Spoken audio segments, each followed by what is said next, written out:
In the Shadow of Man, Chapter 2. I retained the strange feeling that I was living in a dream world throughout the 12-mile journey from Kigoma to our camping place in the Gombe Stream Reserve. It was the middle of the dry season, and the shoreline of the Congo, though it was only 25 miles distant, was not even faintly discernible to the west of long, narrow Lake Tanganyika. The fresh breeze and the deep blue of the water, which was choppy with little waves and flecked with white foam, combined to make us feel that we were at sea. I gazed at the eastern shoreline. Between Kigoma and the start of the chimpanzee sanctuary, the steep slopes of the rift escarpment, which rise 2,500 feet above the lake, are in many places bare and eroded from years of tree felling. In between, small pockets of forest cling to the narrow valleys, where fast-flowing mountain streams rush down to the lake. The coastline is broken into a series of elongated bays, often separated by rocky headlands that jut out into the lake. We steered a straight course, proceeding from headland to headland, but we noticed that the little canoes of the fishermen hugged the shoreline. David Anstey, who was traveling with us to introduce us to the local African inhabitants of the area, explained that sometimes the lake becomes suddenly rough with fierce winds sweeping down the valleys and churning the water into a welter of spray and waves. All along the shoreline, tiny fishing villages clung to the mountain slopes or nestled in the mouths of the valleys. The dwellings were mostly simple mud and grass huts, although even in those days there were a few larger buildings roofed with shiny corrugated iron. That curse, for those who love natural beauty, of the modern African landscape. But of course, a lot better for the people, they don't get rained on. When we had travelled about 7 miles, David pointed out the large rocky outcrop that marks the southern limits of the chimpanzee reserve. Once past the boundary, we noticed the country had changed suddenly and dramatically. The mountains were thickly wooded and interspersed by valleys supporting dense tropical forests. Even here we noticed a number of fishermen's huts dotted at intervals along the white beaches. David explained that these were temporary structures. The Africans had permits to fish during the dry season and to dry their catch in the sun on the beaches of the reserve itself. But when the rains began, the fishermen returned to their home villages outside the chimpanzee reserve. It was amongst these men that the recent troubles had broken out, some argument between the fishermen of 2 different villages as to which of them had the right to a certain stretch of beach. Since that day, I have often wondered exactly what it was that I felt as I stared at the wild country that so soon I should be roaming. Van admitted afterwards that she was secretly horrified by the steepness of the slopes and the impenetrable appearance of the valley forests, and David Anstey told me several months later that he had guessed I would be packed up and gone within 6 weeks. I remember feeling neither excitement nor trepidation, but only a curious sense of detachment. What had I, the girl standing on the government launch in her jeans, to do with the girl who in a few days would be searching those very mountains for wild chimpanzees? Yet by the time I went to sleep that night, the transformation had taken place. After a 2-hour journey, the launch dropped anchor at Kasakela, where the 2 government game scouts had their headquarters. David Anstey had suggested that, at least until we were familiar with the area, we should camp somewhere near their huts. As our dinghy approached the white sandy beach, we saw that quite a crowd had gathered to watch our arrival. The 2 scouts, the few Africans who had permission to live permanently at the reserve, so that the scouts should not be completely isolated, and some of the fishermen from nearby huts. We stepped ashore, splashing into the sparkling wavelets, and were greeted first by the scouts, and then, with great ceremony, by the honorary headman of Kasakela village, old Idi Matata. He was a colourful figure with his red turban, red European-style coat over flowing white robes, wooden shoes, and white beard. He made a long speech of welcome to us in Swahili, of which I understood only fragments, and we presented him with a small gift, which David had advised us to buy for him. The formalities over, Van and I followed David for about 30 yards along a narrow track leading from the beach through thick vegetation to a small natural clearing. With the help of David and the African scouts, the large tent which Van and I would share was soon up. Behind the tent flowed a small gurgling stream, and the clearing was shaded by tall oil nut palms. It was a perfect campsite. 50 yards or so distant, under some trees on the beach, we set up another small tent for Dominic, the cook we had employed before leaving Kigoma. When our camp was organized, I slipped away to explore. The tall grass of the lower mountain slopes had been burnt off by recent bushfire, and the charcoal-encrusted ground was slippery. It was about 4 o'clock, but still the sun burned down fiercely, and I was hot and sweating by the time I climbed high enough to look down over the flat lake and the broad valley, lush and green, by contrast with the blackened mountainside on which I stood. I sat on a big flat rock, hot from the sun, and slowly I could feel myself coming alive after the depression of that week in Kigoma and the trance-like state in which I had been since leaving that morning. Presently, a troop of about 60 baboons passed by, searching the newly burnt ground for the remains of baked insects. Some of them climbed trees when they saw me and shook the branches with jerky, threatening movements, and 2 of the big males started their loud alarm bark. But on the whole, the troop was not very worried by my presence, and soon moved slowly on, busy with its own affairs. I saw a bush buck too, a graceful chestnut animal, slightly larger than a goat, with sturdy, spiraling horns.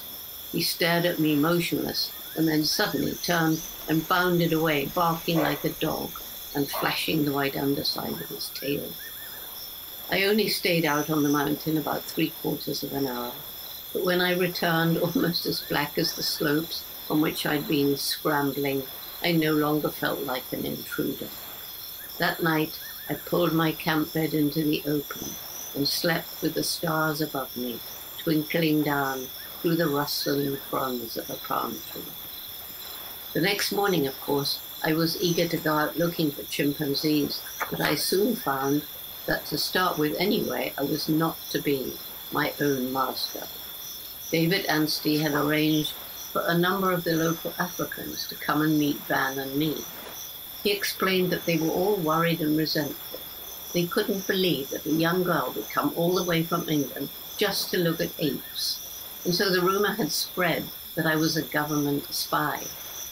I was, of course, very grateful to David for sorting things out for me right at the start, but my heart sank lower and lower when I heard the plans he had made for me. Firstly, it was agreed that the son of the chief of Mwamgongo, a large fishing village to the north of the chimpanzee reserve, should accompany me. He would make sure that when I saw one chimpanzee, I didn't write down in my book that I'd seen 10 or 20. I realized later that the Africans were still hoping to reclaim the 30 square miles of the reserve for themselves. If I stated there were more chimpanzees than in fact there were, then the Africans felt government could make a better case for keeping the area a protected reserve. Secondly, David felt that for the sake of my prestige, I should employ an African to carry my haversack. Since I was convinced that the only way to establish contact with shy animals was to move about alone, I was upset to think I must be encumbered by 2 companions. Then came the final blow. I also had to have one of the game scouts with me. I felt depressed and miserable when I went to bed that night. When I woke up the next morning, however, everything was new and exciting, and my gloom soon vanished. I'd arranged to meet the chief's son at a valley near the northern boundary, for my game scout, Adolf, had reported seeing chimpanzees whilst patrolling there the day before. David Anstey had some business in Wamgongo village, so he took me, together with Adolf and Rashidi, my porter, in his boat and dropped us off at the appointed place. The chief's son came towards us, followed by 5 or 6 other Africans, and I had a sudden horror that they would all insist on coming with me. But my fears were quickly allayed. The young man asked where I planned to go, and I pointed vaguely towards the steep, thickly forested slopes of the valley. He looked rather taken aback and began to talk quietly and earnestly with his friends in Kiha, the language of the local Ha tribesmen. A few moments later, he again approached and told me that he felt rather unwell and would not go with me that day. Later, I found out that he expected I would merely ride up and down the lakeshore in a boat, counting any chimpanzees I saw. The idea of clambering about in the mountains did not appeal to him at all, and I never saw him again. Just as we were leaving, 2 fishermen ran up and asked us to follow them for a moment. They led us to a tree just behind one of the temporary huts. The bark was gashed in 100 places. There, we learned, a lone bull buffalo had chased one of the fishermen the night before. The man had managed to climb to safety, but the buffalo had charged at the slender tree time and time again. Whether the men were merely making a report to the game scout, or whether they were trying to impress me with the hazards of their country, I don't know, but the memory of that battered tree haunted me for weeks when I was crawling about in the thick forests of the valley. After this, we set off up the Mitumba Valley, and I soon found myself walking through the sort of African forest of which I had always dreamed. There were giant buttressed trees festooned with lianas, and here and there brilliant red or white flowers that gleamed through the dark foliage. We moved along beside a fast-flowing, shallow stream, often wading across when the going was easier on the opposite side. Now and then a kingfisher or some other forest bird flashed past, and once a troop of red-tailed monkeys leapt across a gap overhead, their coppery tails glinting. The forest canopy, over 100 feet above us, shut out most of the sunlight, and there was little undergrowth along the valley bottom. When we'd been travelling for about 20 minutes, Adolf left the stream and led us up the side of the valley. Almost at once, the going became much more difficult. The trees were smaller, and the undergrowth was thick and tangled with vines, so that we had to crawl most of the time. Presently, Adolf stopped under an enormous tree. I looked up and saw it was laden with small orange and red fruits. Down below, the ground was littered with broken-off twigs and partly eaten fruits. This was the msulula tree that the chimpanzees had been feeding the day before. I hadn't intended to go right up to the tree, and hoping that we had not disturbed any chimpanzees, I quickly told my guides I wanted to watch from further away, from the other side of the valley. 10 minutes later, we were settled in a little grassy clearing at about the same height as the msulula tree and directly opposite. I discovered afterwards that it was in fact the only really good open space from which one could watch the tree. Rashidi's trained eye had spotted it instantly, whereas I at the time would never have noticed it. It seemed very quiet and peaceful away from the rushing of the stream. Some cicadas were shrilling incessantly, and there were some bird songs and the occasional bark or scream of a baboon. All at once I was tense with excitement, for in the valley below I heard the calling of a group of chimpanzees. I'd heard the chimpanzees in the zoo, of course, but out here in the African forest, the sound was thrilling beyond words. First, one chimp gave a series of low, resonant pantoots, loud hooting calls, connected by audible inhalations of breath, sort of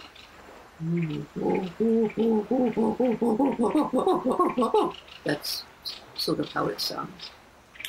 These calls grew louder and louder until in the end the chimpanzee was almost screaming. Halfway through his calling, another one joined in, and then another. I'd read of chimpanzees drumming on tree trunks when I went through the report of Dr. Nissen. Now I heard the strange echoing sound for myself, reverberating through the valley, interspersed with that wild chorus of panthers. The group was very close to the musulula tree, and I waited with every sense alert, staring into the forest opposite. Even so, it was Rashidi who saw the first movement as a chimpanzee climbed up a palm tree and so into the branches of the giant tree. It was followed by another and another and another, each climbing in orderly procession. I counted 16 in all, some large, some much smaller. One was a mother with a tiny infant clinging to her tummy. Excited as I was, I couldn't help feeling disappointed.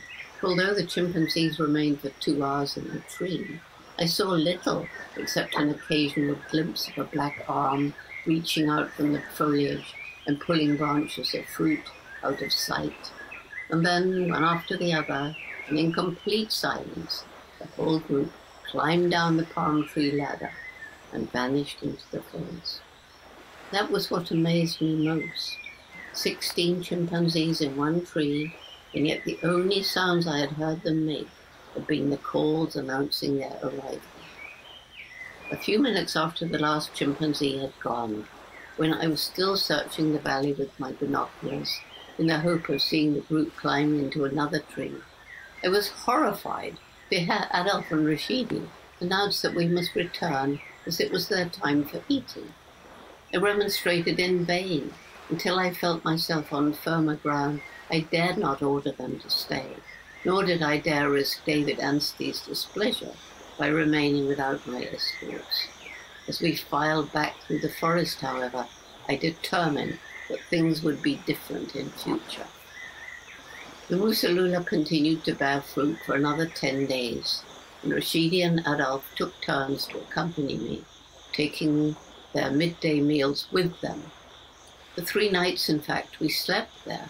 Rashidi and Adolf huddled close together in the glow of a small campfire, and myself further back, wrapped up in a blanket. I saw many chimpanzees during those 10 days. Sometimes large groups climbed up and fed on the musulula fruits, and sometimes there were only 2 or 3 individuals in a group. Twice I saw a completely solitary male who fed over an hour by himself. I soon realized that the groups were not stable. Once, for instance, 14 chimps arrived together, but they left in 2 different groups, the second climbing down a full half hour after the first. And judging from the subsequent sounds, they went off in different directions. On another occasion, I saw 2 small groups meet up in the tree with much screaming and rushing about through the branches. Then they quietened, fed peacefully together, and, so far as I could tell, moved off together. I found out, too, that some groups comprised only adult males, some only females and youngsters, and others consisted of males, females, and youngsters all together. I was, however, far from satisfied. I saw very few interactions between individual chimpanzees. The foliage of the musulula was far too thick, and when I twice tried to watch from nearby, I failed dismally. Once the chimps saw me on their way to the tree and fled, and on the second occasion, all I saw of the 4 who fed for an hour almost above me was a very brief glimpse as they climbed up and subsequently down the palm ladder. Later, however, I realized how lucky I'd been during the fruiting of the musulula tree. I probably learned more during those 10 days than I did during the 8 depressing weeks that followed. Search as we would, we found no other large fruiting tree or group of fruiting trees. We went up most of the 12 valleys of the reserve but the undergrowth was often very thick, and whilst the sound of the streams certainly drowned any noise we made, it also effectively camouflaged the sounds which might have warned us of the whereabouts of chimps. Those which we did see were usually so close by the time we came upon them that they fled instantly. I can well imagine now how many times they must have seen us coming and silently vanished without our ever being aware of their presence. We had slightly better luck when we climbed the ridges between the valleys, but again the chimps either hurried away at sight of us, even when we were 500 yards distant on the other side of a ravine, or else were so far off that it was impossible to see any details of their behavior. For a while, I wondered whether it was because there were 3 of us that the chimpanzees seemed so frightened. But even when I left my 2 companions on some high peak from where they could keep an eye on me and tried to get closer to some distant group on my own, the reaction of the chimpanzees was the same. They fled. In between the disappointing days when we only saw chimps too far off to observe properly, or for a few minutes close by before they fled, or even worse days when we saw no chimps at all, the more I thought of the task I had set myself, the more despondent I became. Nevertheless, those weeks did serve to acquaint me with the rugged terrain. My skin became hardened to the rough grass of the valleys, and my blood immune to the poison of the tsetse fly, so that I no longer swelled hugely each time I was bitten. I became increasingly sure-footed on the treacherous slopes that were equally slippery whether they were bare and eroded, crusted with charcoal, or carpeted by dry, trampled grass. Gradually, too, I became familiar with many of the animal tracks in the 5 valleys that became my main work area.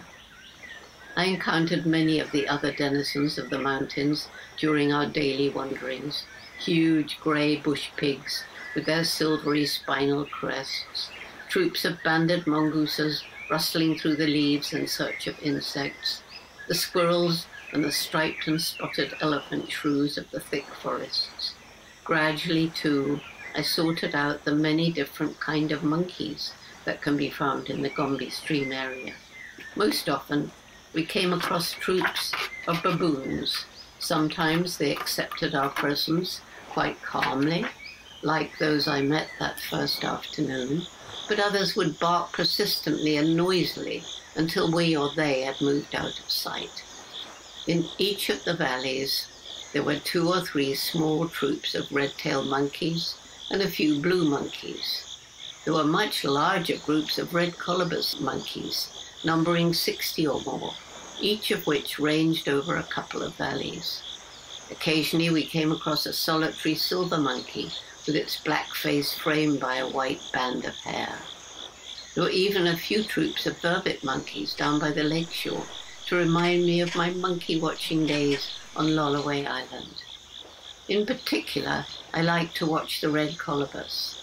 They are large monkeys, and occasionally I fleetingly mistook the adult males for chimpanzees because in some lights the dark brown hair of their backs looks black, and they sit upright on the branches, holding an overhead bough with one hand, more like apes than monkeys. But their long, thick, hanging tails soon revealed their true identity. When I got close to them and they peered down at me from the branches, their faces always reminded me of surprised maiden aunts, wearing ginger red wigs. Rashidi taught me a great deal about bush law and how to find my way through seemingly impenetrable forest. And despite my initial disappointment when I heard that I was not allowed to be alone, I was grateful for his help during those early days. But he soon had to leave me to return for a while to his village, and as I found that Adolf the Scout was not suited to long, arduous hours without food in the mountains, I had a succession of other African companions during the next few months. There was Soko from Nyanza, whose name caused much amusement among the local Africans, for this is their name for the chimpanzee. Next came the enormously tall and willowy Wilbut, who always looked immaculate even after scrambling on his belly along a pig trail. And finally, Short, who, as his name implies, was very small. All three were tough men who had spent their lives working in the bush with animals, and I enjoyed their company and learned much during the days they worked for me.